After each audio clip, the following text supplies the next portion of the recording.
First, we will have, let me introduce our presenters, and then I will tell you a little bit about the structure and how we are going to do this. But before I do that, I want to thank Dr. Kent Wilkinson, the director of the Harris Institute for Hispanic and International Communication, for all his work in putting together this symposium. And also thank you to Gabriel Partida, who is an affiliate of the Harris Institute that has been instrumental also in the organization of this symposium. So let me introduce our speakers today. We have Ana Florencia Moyeda-Carabaza, Mari Murimi, and John Dawson from Nutritional Sciences. And we also have with them in the same study, Fabiola Carrales Gonzalez from the School of Health Sciences, who developed a study called Effects of a Community-Based Nutrition Education, Intervention on Diabetes-Related Behaviors and Dietary Intakes Among Mexican Origin Hispanics. Then we have Pablo Hernandez from Political Science, who is going to talk about the long march of the Venezuelans. Then after that, we will have Manuel Garcia from Agricultural and Applied Sciences, who's going to present a study called Consumers' Preferences for US and Texas Beef. And lastly, we have Orlen Garcia from Agricultural Sciences and Natural Resources, who has a study called Validation and Application of a Survey of On-Farm Worker Attitudes Towards Euthanasia. So the structure is going to be, we're going to have 15 minutes for each study, like in a regular symposium or conference. We will have 15 minutes and try to stick to that timeline because we have 4 studies that are going to be presented in this panel, and we want to leave at least 15 minutes for any questions from the audience. But of course, if the audience, and that's one of the beautiful things about doing things in Zoom, of course, it's not ideal, but if anybody has any questions while anybody is talking, you can post that within the chat embedded here in Zoom, and then we can address that. So actually, we're going to start first with Pablo Hernandez, because as far as I know, you need to leave earlier, a little bit earlier, because you have another commitment, right, Pablo? So let's start with him and his study, The Long March of the Venezuelans. Yes, thank you for the invitation here to the symposium. So I'm gonna share my, do you see it? My presentation here. Yes. Okay. So thank you once again for the invitation. I'm going to talk about the Long March of the Venezuelan, which is a study I started as part of my PhD in international relations. It deals with human security and migration. So the Venezuelan diaspora started, the last wave started back in 2015. It expands to different regions across the world. And that's why, well, I'm from Venezuela, but also it's interesting to study this diaspora because it's different from other humanitarian crises around the world. If you see the South Sudanese, they went to neighboring countries, right? The same happened with Syria mostly, but they also had some migration in Europe and the Rohingya. Why I'm talking about these other 3? Because those 4 have been the major diasporas in these last 10 years. And they continue to exist today. So I took a different approach in this study from the human security perspective, is centering on the individual. And this concept was first stated by the UN Development Program back in the Human Development Report back in 1984. It basically states that everyone can be, must have access to human security in terms that it doesn't require other than being a person, right? So it's involving the person. Because usually when we talk about these issues, we say, oh, there is war on from the economy. We say, oh, the economy crashed, so that's why there is migration. But we don't take at the individual level what is happening and why people migrate. Basically, the concept states that on the political dimension, we need to be we need to have freedom of fear, meaning that we can express our ideas, or freedom of want on an economical dimension, meaning that you can have your basic needs covered. This concept is extremely complex. It has 7 dimensions, as you can see here. So the closest the UN achieved in measurement, it has been the Human Development Index, right? But the problem with the Human Development Index is that it doesn't cover everything. Yes, you can pose any question, interrupt me anytime, it's fine. I don't know how long. I will try to stay as many as I want to, but I have other class, but it's fine. I can stay here a little longer. So we have these 7 dimensions that include human security. And as you can see, so those are related to the human being. So I started this research because why Venezuela, once considered one of the wealthiest countries, right? The region is undergoing the biggest crisis, humanity migration crisis on the hemisphere. Because the puzzle is even more interesting because there is no civil war or militarized conflict, and it always receives migration from other countries. It's the first time that we have mass emigration in Venezuela. And more specifically, what is the role of human security in mass migration, and how those affects people, country of destination? I mean, why there are variation, why there are countries more than others where people choose to go, right? Because people don't put like a finger on the map and say, oh, I want to go here. No, there is a decision going on there. So human security, on the literature, we see that human security, it varies depending on the aggregation level. So we can talk about human security of a country, a region, a city. And also, we can talk about human security on ethnicity. It depends. And some issues are more salient than others. On human security, we see that the problems Venezuelans have are not the same that Colombians or other nationality. I'm gonna skip this because it's too boring and we don't have much time. I wanna talk to you more. So the problem with human security is not stating as a concept because it's already been stated, but sometimes when we create concept, they are so difficult to measure, especially on social sciences. So that's when we come up with how to measure it. David Hastings, who was an officer at the UN, he proposed these 3 fabrics, which try to encompass all 7 dimensions that I spoke earlier on human security. I'm not gonna stop here much, but there are a lot of indexes here. In this study, I wanna see if, well, basically test human security against to propose a model of migration. So I propose that the lower of human security score in Venezuela, the higher will be the migration for that specific year. Countries with higher human security scores are more likely to receive higher numbers of Venezuelan migration, because I think the mechanism working here is our social networks. I mean, when a Venezuelan or a person that is an expatriate want to emigrate, they use social network. You usually have a friend that says, oh, come here, you will find a job, or you will study, or I don't know. So I believe that the greater the distance between human security index, between the receiving country and the country of origin will matter in that decision. And that's information provided by social networks. And again, we also expect the third hypothesis is related to the actual effect of Venezuelan migration, in this case, within a receiving country, right?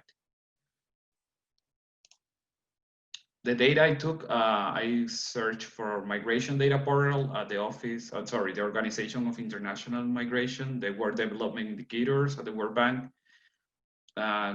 Human Security Index by Hastings, in which this study is based on, Freedom in the World Report, Freedom House, specifically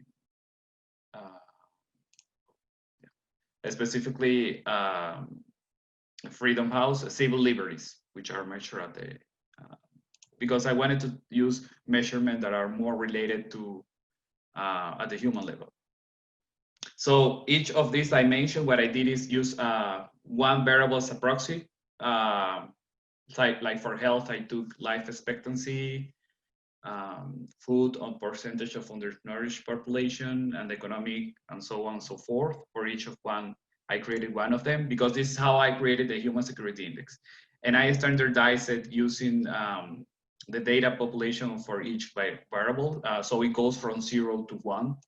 And then I averaged all of 7 of those measurements. So the Human Security Index is a measurement for each country. Each year goes from 0 to 1. So that's allowed me to compare across countries and on cross country and time for different time. So this is how for my study, how the Human Security Index looks for Latin America. It goes from 2009 to 2018. I wanted this because to see how the trend is in time, not just when the emergency happened, what was happening before that lead to that decision, right? And as you can see, the Venezuela, which is at the top, has the lowest, is decreasing over time and using these measurements. And other countries are better. I mean, there is variation. I not include Latin America, as you can see. I include the Spain and the United States because all these countries are part of an initiative from the UN to help the Venezuelan migrants. So there are countries from the Caribbean also, and countries from Europe, Spain, and North America, Mexico, the United States, and Central America. My dependent variable will be the migration. And as you can see, it has been increasing exponentially after 2016. In 2017, Venezuela started experiencing hyperinflation. And also the Human Security Index has been decreasing. So my independent variables here is the delta HSI. So people intuitively, because they don't do the math I did, intuitively they want to go where they will feel better, right? Well, they will feel, they will have this freedom from fear and freedom of want, and they will try to maximize this. I mean, I want to go where I know I will try to feel better. So that's why I took delta HSI, which is the receiving country and the Venezuela's HSI.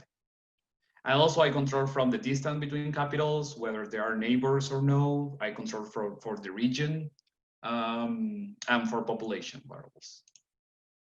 So I took this case of study of 19 countries from 2009 to 2018. I use OLS regression, and I measure, I have the data on number of Venezuelan migrants per year, and these are the controls I talked to you about. So these basically are my results of this regression model. Basically, I confirm my hypothesis. Well, on these 3 models, I have other models, but these are the main 3. Human Security Index, the larger it is, the more migrants you will have. Also, the distance matters, right? Because we are talking about mass migration. So in Colombia has the largest number of Venezuelan migrants right now, 1.7 million.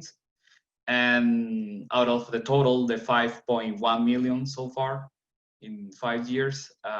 So the distance matter. Not everyone can buy a plane ticket to go to Chile or Argentina or the US or Mexico or Spain. And so the migration will go more in more regions than the others also. This is basically what the model states. So we will have greater migration, the greater the difference between the country and the Venezuela's HSI.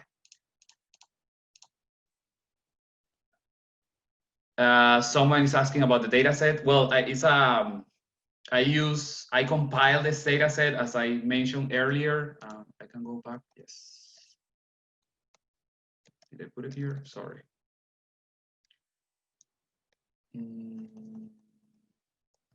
Data. So I use the migration data portal. It has information about the country of origin and receiving country of migration worldwide. You can find that data there. The World Development Indicators have data on the GDP per capita, power purchase parity.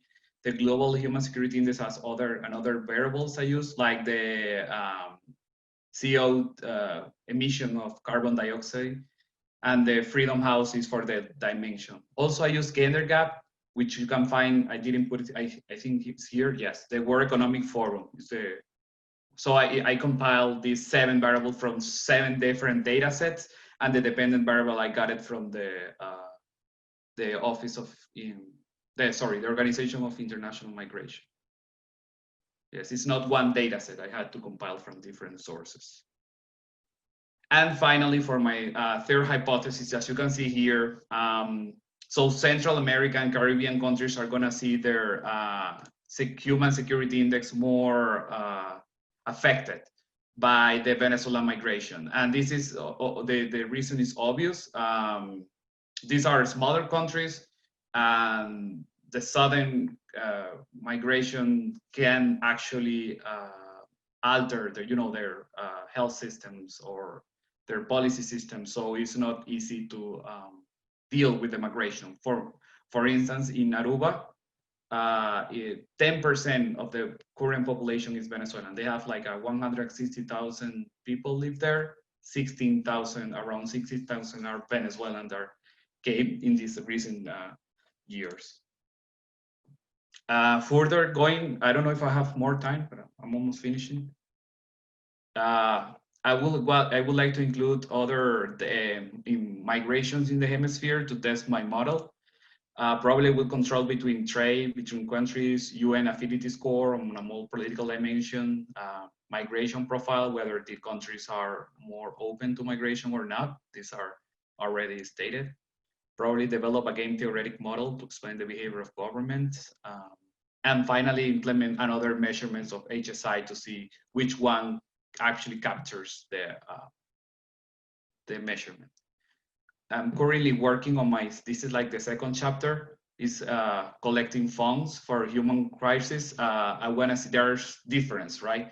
Venezuela has received really slow amount of money in contrast to the Rohingya or Syria. So why we see this difference in fund collection for this humanitarian crisis. Finally, to conclude, I will say that Human Security Index is a measurement that helps influence migrants' preference. And on top of that, it can be used to address humanitarian crisis, because going against David Hastings' idea, he said that this measurement should be used like for generations or every 10 years or so. I measure it yearly. Well, in this case, right, my implementation, I measured it yearly, and I see changes, dramatic changes from year to year.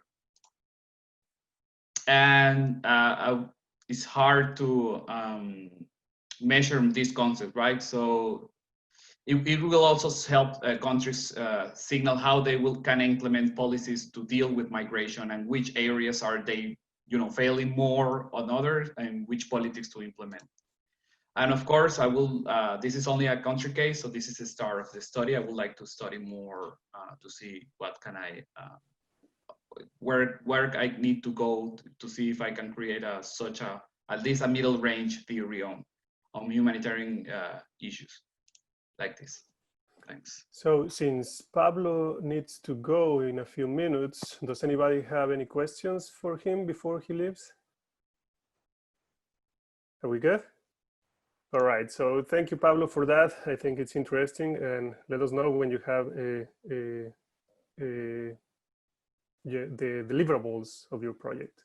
Yes, thanks. So I'm right now studying the fund collection, and I want to also study the impact on the gross domestic product, because that's always an issue, and I see other things related to that. And finally, like a 4th chapter will be who is coming back. I mean, after democratization, who is coming back, and how do we establish these networks of between expatriates, people that is coming back, people that is within the country, all of that.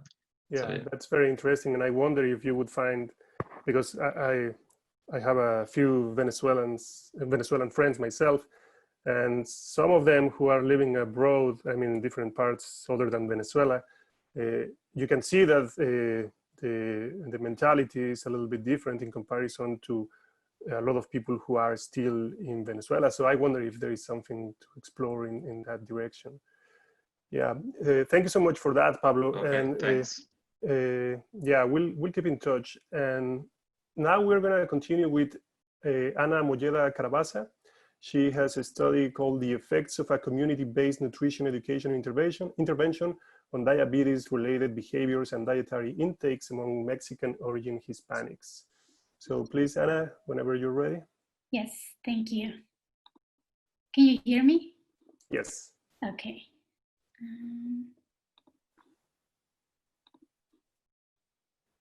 Can you see the presentation? Yes. Okay. So good afternoon. My name is Ana Moyeda, and I'm a current PhD student at the Department of Nutritional Sciences. I'm in my second year of my PhD, but actually this was my project for my master thesis, and which is titled The Effects of a Community-Based Nutrition Education Intervention on Diabetes-Related Behaviors and Dietary Intakes among Mexican origin Hispanics.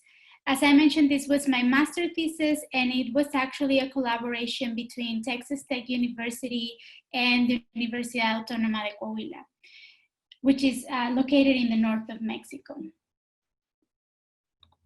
So just to start a little bit with a brief introduction, at the global level, type 2 diabetes represents the sixth largest cause of death, and accounting for approximately 4 million diabetes-related deaths, and is among the 4 non-communicable diseases prioritized for action by the World Health Organization.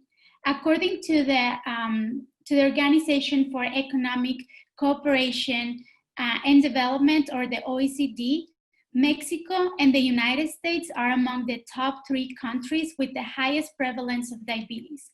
Mexico ranks in first place with more than 15% of Mexicans with type 2 diabetes, and the United States ranks in third place with a prevalence of 10.8%.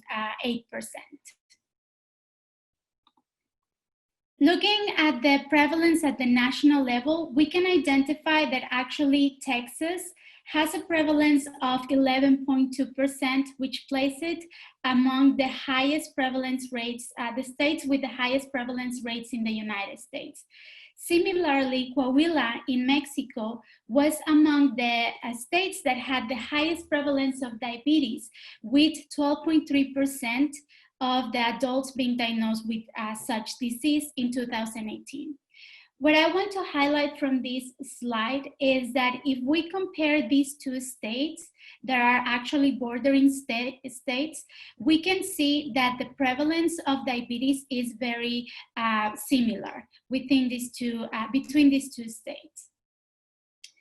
Now, according to the American Diabetes Association, race and ethnicity is one of the unmodifiable risk factors for the development of diabetes.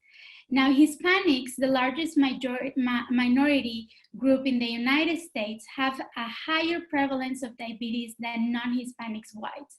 If we compare the prevalence between these 2 ethnicities, we can observe that the prevalence among Hispanics is 12.1% versus 7.4% among non-Hispanic whites. Now, Hispanics residing in Texas have the second highest prevalence and also the highest diabetes-related mortality than non-Hispanics whites. So that's kind of like an alarming prevalence that we can observe among the Hispanic population that is living in Texas. If we remember from the previous slide and we compare the prevalence of Texas, that is 12.2, with the prevalence in Coahuila, we can actually see that when we narrow it to the Hispanic population, the prevalence in both Texas and Coahuila is very close. It's 12.2 versus 12.3. And because of that, and also because of some other factors, prevention of type 2 diabetes and its complications is, among the Hispanic population, is a priority. Some of the other factors that are also influencing the development and the way that our Hispanic population manage their diabetes are, for example, the levels of, they have high levels of illiteracy, where they can sometimes not understand some of the material or some of the information that as health professionals we provide to them. Also, that some of the majority of, a large percentage of the Hispanic population live in food insecurity, and some other have a lack of access to healthcare. Now, diabetes is a complex disease that requires timely detection and management to prevent potential complications. However, the prevention of diabetes and its complications goes beyond the traditional health system, as there are some interpersonal factors such as knowledge, positive attitudes, and self-efficacy that influence the individual decisions to follow a healthy lifestyle that may potentially prevent the development of such disease. In addition to this, nutrition education interventions at the community level have the potential to increase diabetes knowledge, positive attitudes towards the prevention of diabetes, and the treatment of diabetes, and also the self-efficacy for diabetes. And for these type of interventions may further address some of the modifiable risk factors. For example, these type of interventions can be have the potential of improving unhealthy or reduce the unhealthy dietary behaviors. Also, they are aimed to reduce sedentary behaviors and also to improve the weight status of the participants.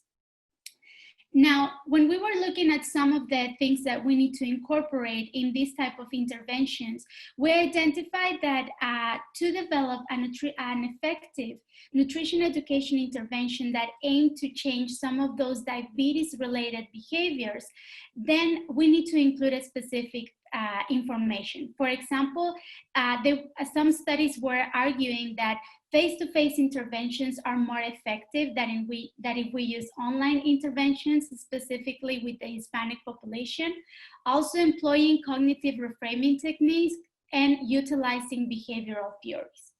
So with all this information in mind, the purpose of my study was to investigate the effects of diabetes education intervention on diabetes-related factors such as diabetes knowledge, positive attitudes towards the prevention of diabetes and its complications, self-efficacy for diabetes and intakes, among Mexican origin Hispanics with or without diabetes in Lubbock, Texas, and in Piedras Negras, Coahuila.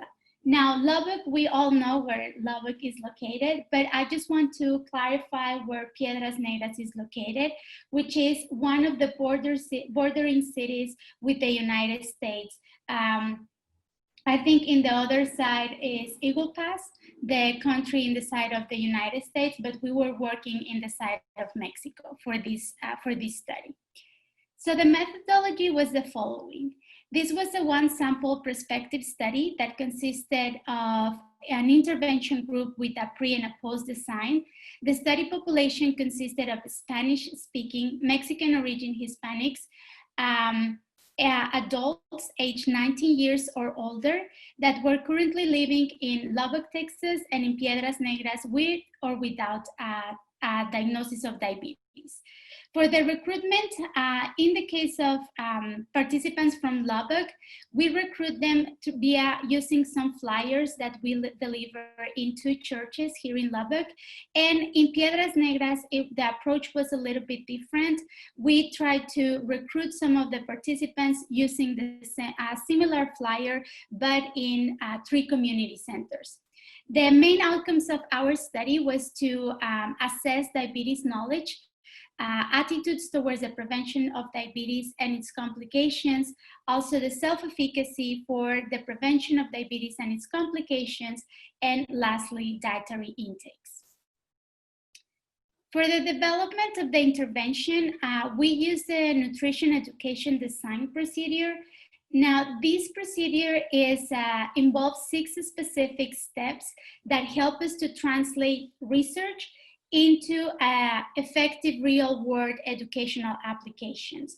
We also incorporated information from the 4 steps to manage your diabetes for life strategy that is from the NIH. And our primary goal with the intervention was mainly to improve those diabetes-related factors, such as knowledge, attitudes, and self-efficacy towards the prevention and treatment of diabetes, and decrease the excessive intake of carbohydrates and fat. Now, we decided to focus on these 2 specific nutrients, mainly because we did needs assessments and we observed that the population in both locations were having a high intake of these 2 specific nutrients. So we want to target those nutrients so that we can help them to improve the quality of their diet and reduce the intake of these 2 nutrients.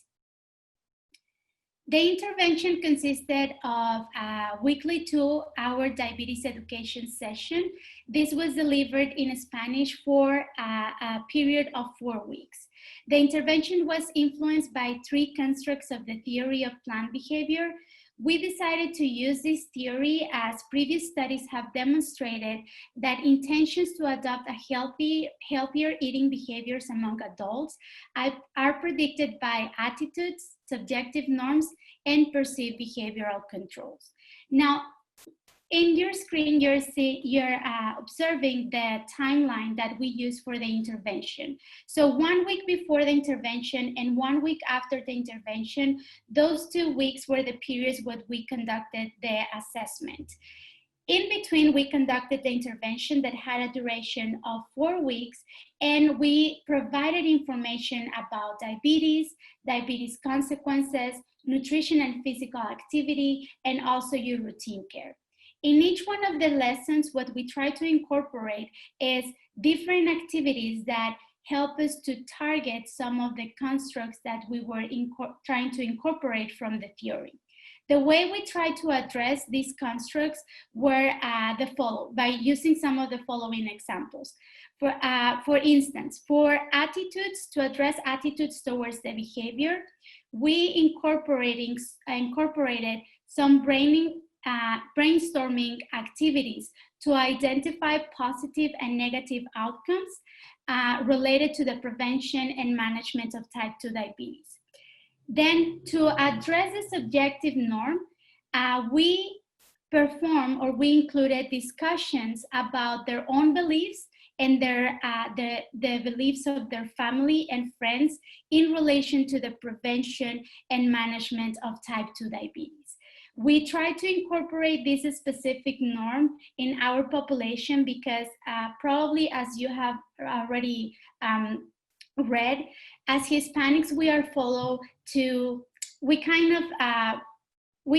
of perform some of the behaviors mainly because we receive information from our family and friends. And our family and friends play a really, really important role when we are taking decisions, specifically decisions that are related to our health.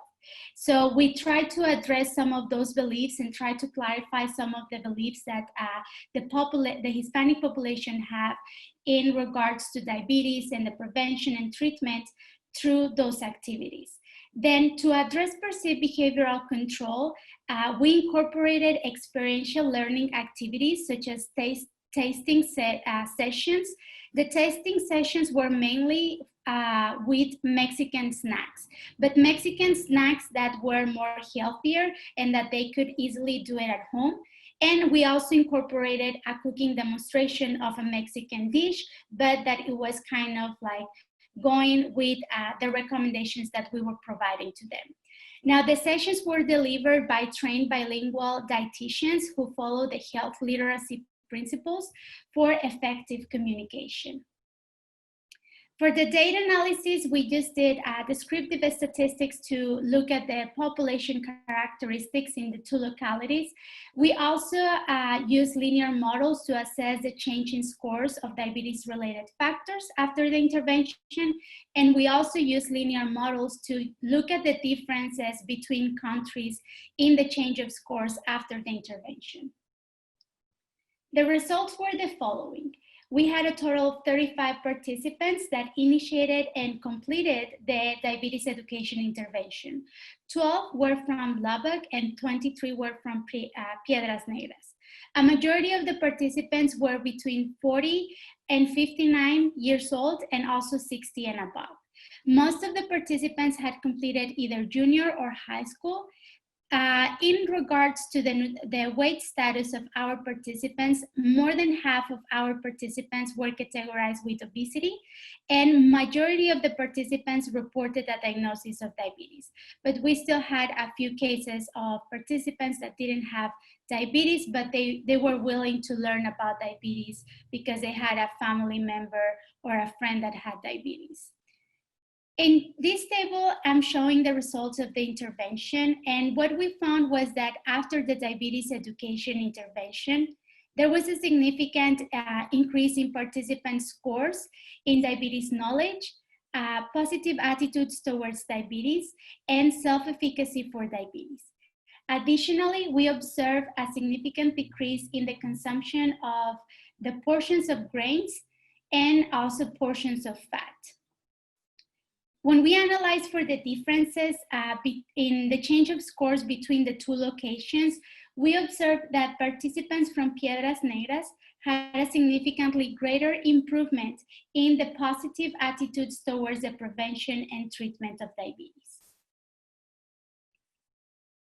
In conclusion, the results of our study suggest that it is both feasible and effective to implement a diabetes education intervention that aims to prevent diabetes and its complications through the improvement of knowledge and modification of dietary behaviors among Mexican origin Hispanics in both the United States and Mexico.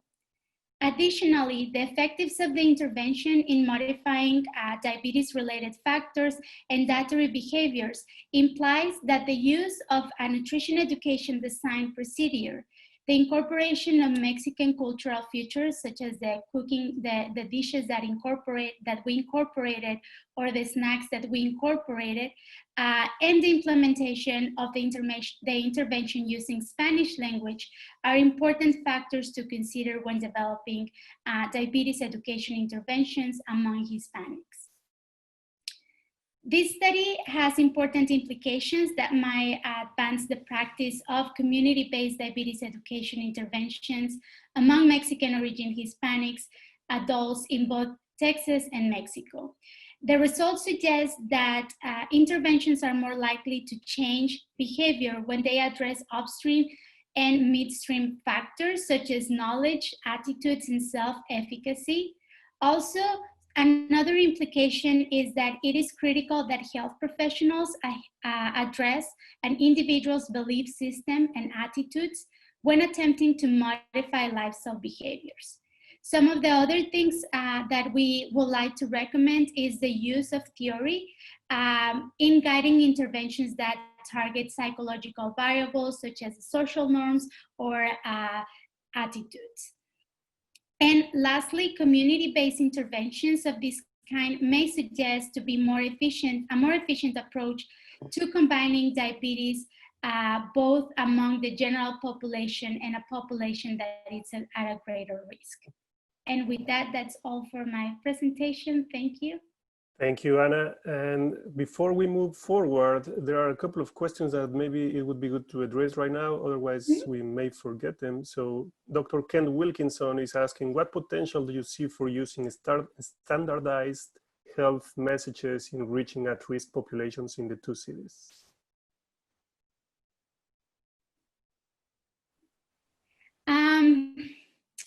In that sense, we need to be careful as diabetes educators or as as a person that has been working in nutrition education, one of the main things that we have observed is that we always need to assess the current problems that are going in that community so that we can tailor messages, we can tailor the intervention in a way that is going to be beneficial for the population. It's good that we have some of those messages, some of the standardized messages, but what I will suggest is to have those standardized messages, but always try to see if that is meaning something to the community that you are working with or the population. If not, try to like modify it a little bit in a way that it will make sense to the people. Mm-hmm. Okay, yeah, I think that's a good answer. And Nadia Flores is asking, why do you think there was a difference in Piedras Negras in comparison to Lubbock? The main thing I think is mainly the change was in preventive attitudes towards prevention and treatment of diabetes. In Mexico, I don't think there's enough information that is delivered to some of the populations that the communities that I was working with. They were mainly rural communities in a bordering city. They have access to information, but there's not a lot of information on diabetes and on prevention of diabetes. They say, yes, if you get diabetes, go to the doctor, but how many times will they go to the doctor and just check if they have diabetes? They normally don't think as I need to do a regular checkup once per year just to check if I have diabetes or not. They will wait until they feel bad and they go to the hospital, and that's when they notice that they have diabetes. I think the main reason why I observed that change was because they have a lower kind of attitudes before we start with the intervention in that section of preventive factors. Okay, we can get to that at the end of the session. And I think now it would be good for us to move to Manuel Garcia's presentation entitled Consumers' Preferences for US and Texas Beef. He's from the Agricultural and Applied Economics department here at Texas Tech. So Manuel, please, whenever you're ready. Thank you. I'm gonna share my screen.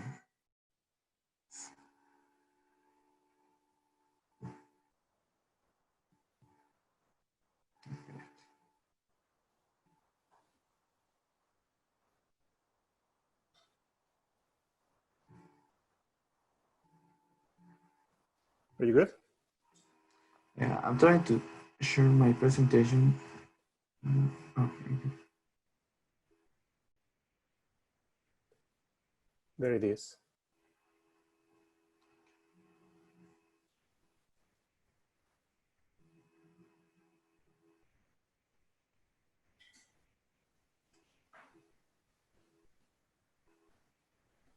Please go ahead. okay, thank you. Well, I'm gonna talk a little bit about my research topic. It's called Mexican Consumer Preference for US and Texas Beef. This is part of the research team. We are from the Department of Ag and Applied Economics. And I'm gonna start with a brief introduction about the beef industry in the US. Well, the beef industry plays an important role in the US economy, given that it generates more than 800,000 jobs to the US and accounts for more than $160 billion in the economy. The US is the world's largest producer of beef and also the fourth largest exporter of beef.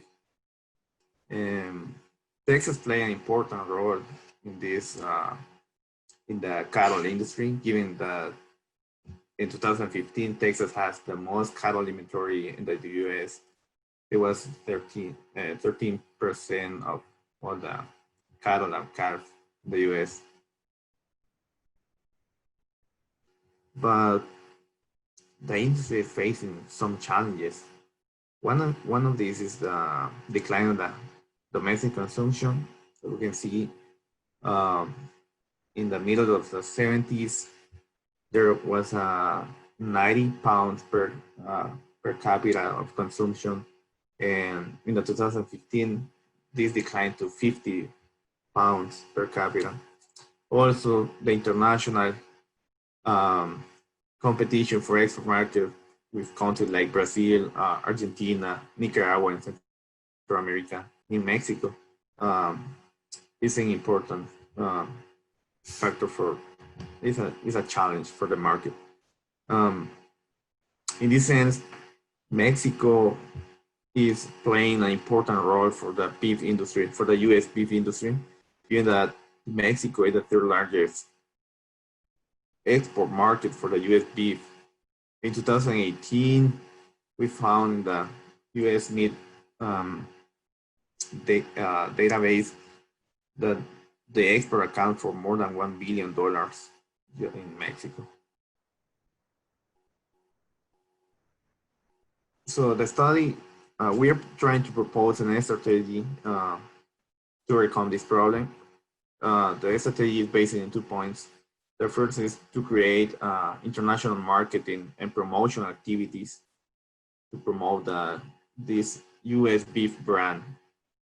And the second is take advantage of the reputation that Texas has already in the mind of the consumers. Because when you hear about Texas around the world, I'm pretty sure that image about cowboys come to your mind. So there is idea, and cowboys is closely related with cows and cattle. So there is idea that people associate Texas with a cattle production. So we would like to see, can we take advantage of this idea that is already in the mind of the consumer? So the objective of the study is to evaluate the Mexican consumers' perception and preferences. For this, we are going to use a willingness to pay space values for beef produced in the United States and Texas and other countries. So the data collection, we use a survey. We launched the survey in the Qualtrics survey platform. At this moment, we collect just 233 beef consumers in Mexico, but there was a moment when we run this data. But now we have more than 1,000 respondents, and the survey was launched to the general population of Mexican consumers, and we use a couple of screening to avoid collecting information for minors, and also we try to address the survey to people who is in charge or has an active role in the food purchasing in the household. So the survey was divided in 4 sections. Sorry. The first was socio-demographic characteristics. The second was to know what are the beef consumption habits. Third, the perception about beef products and their place of origin. And the fourth was the responses to our hypothetical choice scenarios based on beef steak products. So before give to the consumer the choice scenario, we provide him with a cheap talk in which we explain basically what is the meaning of each one of the attributes that we are gonna test him. Also, we try to remind the consumer or that he can imagine that he's in the place in the market, and he tried to do his decision as he was doing in a real scenario. And after this script, we provide him with the choices. Those are the attributes that we are testing. The first is the place of origin. We're testing the Mexico because it's a domestic market, the domestic beef. US as a country. And we have Texas, US, Texas, Nicaragua, and Canada. Those countries were selected because are the main exporter of beef in the Mexican market. The prices, I was trying to explore the web pages of the main retail markets in Mexico that where they can find imported beef, and we found that the average price was 250 pesos per kilogram. And so we decided to give 4 values: 10%, 12% above and below, and 40% above and below the average prices. So we are testing as well the food safety level, the standard when fulfill the requirements established by the country regulations, and hence when the practice go above or beyond what is required. Also, there is a trend into the consumers for consume more natural products, and in which we use in which during the raising of the animal they didn't include synthetic hormone growth and antibiotics, and also the approved production practices that is the same. Just this include the approved and scientific safe synthetic hormone growth and antibiotics. This is an example of the choice experiment that is provided to the consumer. So he has 5 options, and he can select one of these options if he find he prefer one of these. And also he has the option number 6. If he didn't like any of these options, he can select none of these. So he has the option number 6. So the data analysis, we are using the economic framework, the random utility model, to see what is the preference for the attributes. And in the econometrics model, we're using a mixed logic model in willingness to pay space. Actually, we're using a stat to run this data and to see whether the willingness to pay for each one of the products. There is some summary statistics of our results. We see the household age of the responder is 33 years old, with 4 members of the family. 66% of the respondents were female, and 97% of them live in the urban areas. And that makes sense because there is where these bigger supermarkets are located, most of them. Professional was the highest level of education. It also makes sense because they have the most purchasing power to buy these luxury products that they imported with. Also the household income, we found that more than 50% they earn more than $125 per month.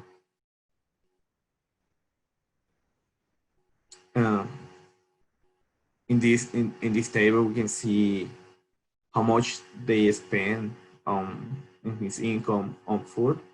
As we can see, more than 50% of the respondents spend between 20 to 40% of their income just in food. That was previous coronavirus, by the way. The frequency of purchase of beef products, 64% of the respondents said that they prefer to buy every week. And at least 50% of respondents consumes 2 to 3 times per week beef. In this table, we have the perceptions about quality of beef products. As we can see, the responder had the perception, the Mexican responder had the perception that the US and Canada beef has almost the same quality, And something interesting here is that they think that they have a very good quality of beef, but they don't think that they have an excellent or are above quality from the domestic product. And there's an advantage for the US because they think that the US has a excellent quality. So we decided also to test what happened with the main states, the main beef producer state in the US, and where we found that they think that Texas has a overall quality above comparing with Nebraska and Kansas and California and Oklahoma. Well, there is an advantage because the consumer the consumer has the perception that the Texas beef has a higher quality than in the other states. Also, we run this table to see what are the attributes that the consumer prefer more. Unfortunately, that we are looking for, they assign the importance level for the country origin and production system, and they are more concerned about freshness, flavor, and tenderness. Manuel, you have 1 more minute. I want to make sure that we leave enough time for Arlene's presentation. Okay. Unfortunately, in the mixology results, we found that the US Texas, they are aware that we have higher quality, but we have negative willingness to pay value. That means that they are not willing to pay extra money for beef coming from Texas or for any one of these countries. In the other hand, they are willing to pay more money for enhanced food safety products and for natural production practices. And so in conclusion, or 89% of Mexican consumers that think that the US has good or above quality, they are not willing to pay a premium for these products. And we found no evidence for possibly willingness to pay for Texas, for beef coming from Texas. And we found positive values for enhanced food safety, natural production practices. So the answer is, should we forget about marketing the Texas beef? I would say no, because now we are collecting more data. We have more than 1,000 respondents that we are analyzing. And these values were just for the Mexican consumers. It means that it can change for another market. And 85% of respondents think that Texas has a higher quality. So now we can go back and see what is the profile of this consumer that is aware of the higher quality of Texas and try to create this demand with these consumers. Thank you. All right, so thank you so much for that, Manuel. And now let's move on to Arlene Garcia's presentation. She's from the Agricultural Sciences and Natural Resources Department. Please go ahead, Arlene, whenever you're ready.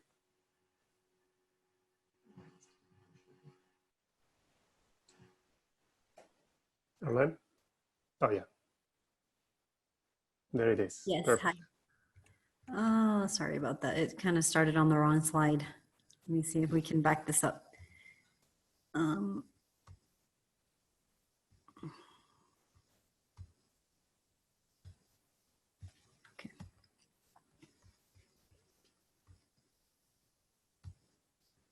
Oh, man.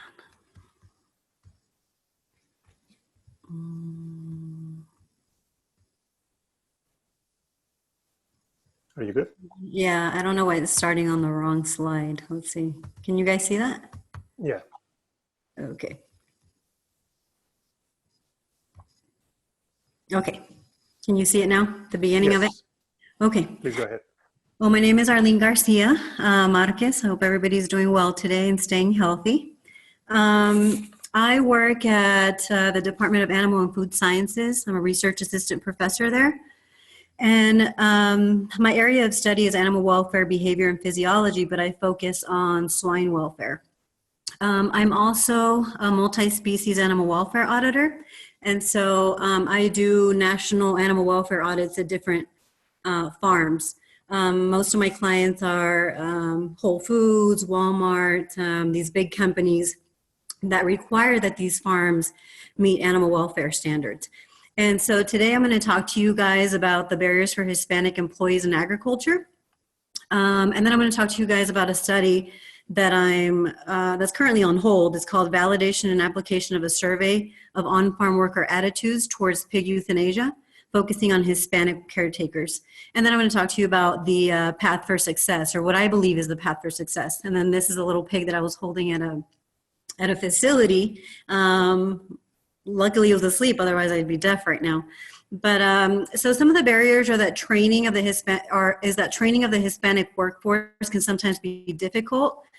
Focusing on the fact that consistent labor is hard to find and there's a high turnover rate. We find that a lot of the farms are located out of town because we don't want, let's say, pig facilities or poultry facilities to be in town because they smell really bad. And so some of these employees are having to drive a really long time to get to work.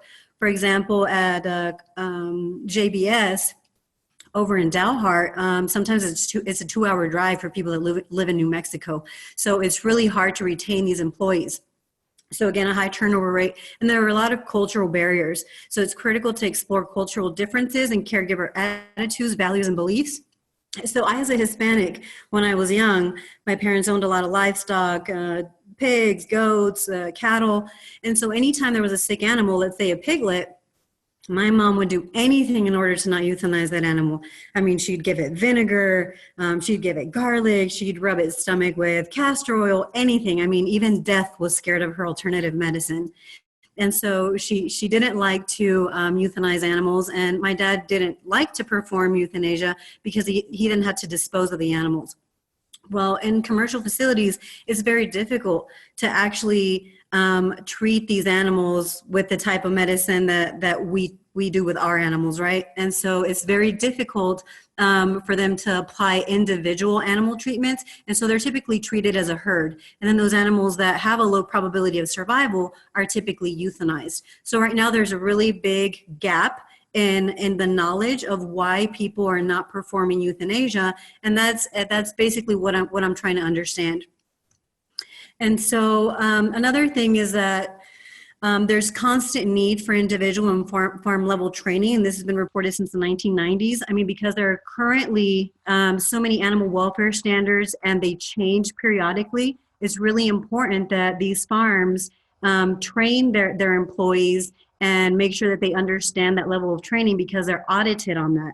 And so if they don't pass the audits, then they're liable to fail those audits. And after the second time that farms don't pass the audits, the client can actually drop them. And so they're no longer able to sell their product to these farms. And that becomes a really big problem. And so some of the barriers are that the training materials are typically in English. So it's very difficult to train a Spanish caretaker when the materials can't be understood because of that language barrier.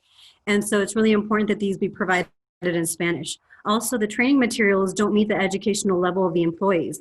And so 1/3 of all Hispanic agricultural workers in the US have less than the 9th grade education. So that becomes really difficult because they don't understand the terminology. So if they're talking about prognosis, if they're talking about rectal prolapses and things of that nature, they're not broken down and the employees don't understand what it means, it's very difficult to identify those problems.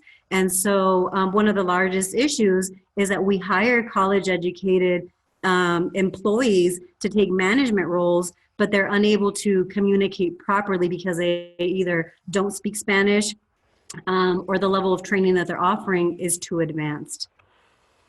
And so in the swine industry, a major area of concern is timely euthanasia. And so I don't know if you guys have seen some of these PETA videos that are sometimes posted online and stuff. So that's the worst thing that can happen to a farm, because when it does happen, then they're typically dropped by their clients.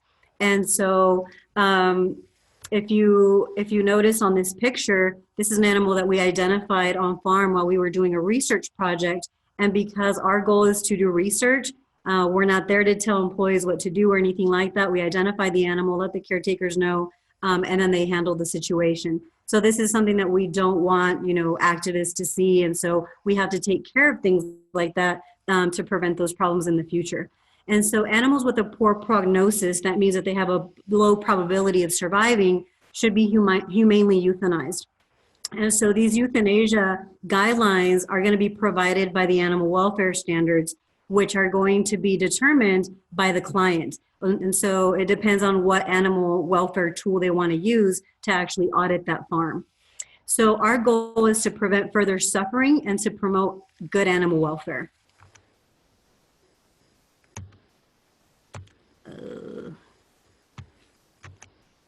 Okay, so the title of my study is Validation and Application of a Survey of On-Farm Worker Attitudes Towards Pig Euthanasia, like I had previously mentioned. The overall objective of the study is to identify financial, educational, psychological, cultural, and other barriers that lead to a delay in performing timely euthanasia in pigs. And so what we did is that we developed and validated surveys of caretaker worker attitudes towards euthanasia. So did they find it easy to conduct euthanasia? Was it difficult for them to conduct euthanasia? How did they feel about performing that euthanasia? You know, what if there was a mass disease outbreak and they had to euthanize hundreds of animals? How did that affect them at home? How did it impact their lives? So that was the goal of the survey. And then we use the survey materials to assess caretakers in different areas of the farm. So for example, in farrowing, you're gonna have sows or mama pigs that are delivering their piglets. And so that's more of a positive attitude because they're dealing with the piglets and they're cute and they do silly stuff. And so typically it's more of a positive environment. Whereas a nursery grow finishing barn, that's where we fatten pigs up. And so those pigs are kind of like teenagers. They're, you know, doing bad stuff. They're chewing on tails, they're jumping around. They're very rough to handle. And so typically, it's a harder job. And so I don't know if you guys know the lifespan of a pig, but from the time they're born, it takes about 6 months to the time that they're actually slaughtered. And so it's very important to understand that it's a very difficult time in which to handle these animals. And so the breeding barn is a little bit different. That's where we have the mama pigs that are being inseminated. So that means that they're being bred to have babies. And so they go over to the farrowing barn when they're ready to deliver. So they're moved over to that environment. And so the take on this is that the most difficult place to work is a nursery grow finishing barn, because that's an area where people can get hurt.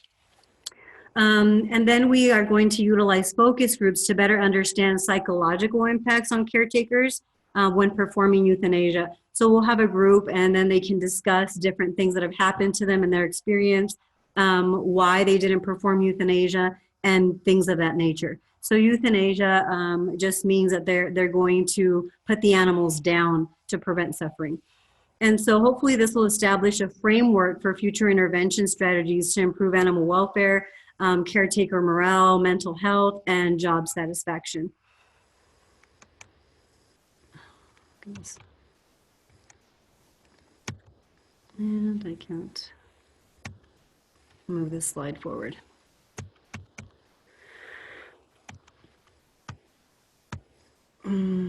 Okay, the slide is stuck. So you want to tell us about your results, or? So this is a study that I still haven't concluded because of the disease outbreak. We had to pause it, but we are in the works of it. So let me see if I can. Oh, here we go. And so I did want to show you guys this and give you an example of some of the things that we see, and something that's very problematic, especially if it's shared, you know, if they identify a farm where they see this type of thing. And so dystocia means difficulty giving birth. So I arrived at a facility in the morning and I saw that this pig was having a difficult time giving birth. We let the caretakers know. They said that they would be back to treat it. I finished my work at about 11 p.m. This animal was still trembling, had a high fever. There was nobody there. When I got there the next day, she had already died. And so you can see that the piglet is fairly large. And so she had a very difficult time giving birth. And so what we want to understand is, you know, is it that the employees are overworked, that they don't have time to actually tend to every animal? Is it that they're not trained appropriately and don't know how to help the animal? Is it that they're not getting the correct feedback from the manager in reference to how to euthanize the animal? So those are things that we're trying to find out. And so some of the big barriers I've kind of already discussed, but animal agriculture employs about 2.7 times more Hispanic workers than the general population. So that means that about 500,000 or more agricultural workers are actually working in livestock production. And of these caretakers, we find that they're mostly first-generation immigrants of Latin or Hispanic background. And so it's really important that we properly train these individuals. So they have to have hands-on training, and preferably it should be with somebody that speaks Spanish to ensure that they understand what the training actually means. So we want to ensure responsibilities are done correctly, and in order to do these correctly, obviously they have to be trained correctly. And we want to also ensure job satisfaction and retention. So people that are trained in a manner in which they understand what their job is and what their duties are and how to do them are more likely to be satisfied and to be retained. So it's critical that we understand the factors that prevent employees from performing their jobs effectively. And so this is the point of these surveys, to understand what's happening, what are the factors that are affecting them from performing timely euthanasia, which is very important. And then again, like I said, good communication is key. So hiring individuals that are bilingual, that can actually communicate with the caretakers is of utmost importance. So I'll take some questions if. Thank you, Arlene. Does anybody have a question for Arlene or any of the other presenters? This is the right time to do it. What we wanted to achieve with this panel was to showcase the kind of work that faculty members and students are doing at Texas Tech in relation to Hispanic populations or Latinx populations. And of course, as you can see, all of the presenters are from different departments and from different areas of expertise. And I think it's a good example of what the kind of research and the variety of research that we can find at Texas Tech in relation to Hispanics and Latinx populations. Anybody has a comment, question? Are we good? So let me share with you very quick the information for you to join the next panel, which is on images, perceptions, and their impacts on Latinx communities. We have 3 studies that are going to be presented in that panel. And please, if you have some time, please join us. You can see the link right there in the chat section of Zoom. So, and there is a password right there too. Nadia Flores has a question. She says, I imagine that a lot of the workers also have previous experience with the animals from back home. So Arlene, you want to address that? Yes. So when these farms hire employees, they do look for agricultural background, but a lot of times because there's such a high turnover rate, sometimes they have to hire people with no experience. And so that's why it's important that they assist these trainings and that they're able to understand the training. So there was a comment on, I don't understand some of the terms that are being used. And that's exactly my point. You know, some of the terms are very difficult. So if you don't have an agricultural background, you don't know what that terminology means. And so that's why it's imperative that the training take place in a form in which they understand what is meant by euthanasia, which means to put down the animal to prevent suffering. And so, yes, it is very difficult. Yeah. Thank you all so much. Oh, yeah, go ahead, Kent. Yeah, I have a quick question for Manuel. I was just wondering, did you come across any sort of concerted efforts on the part of, Texas Beef Growers Association or any kind of sort of industry organizations to specifically target the Mexican market? Yes. What might account for that high that high rating of Texas beef, even if, in terms of actually purchasing it, it might not follow that, but the image is kind of interesting to me. Is that more word of mouth, or have there been these campaigns to try to promote Texas beef? Oh, thank you.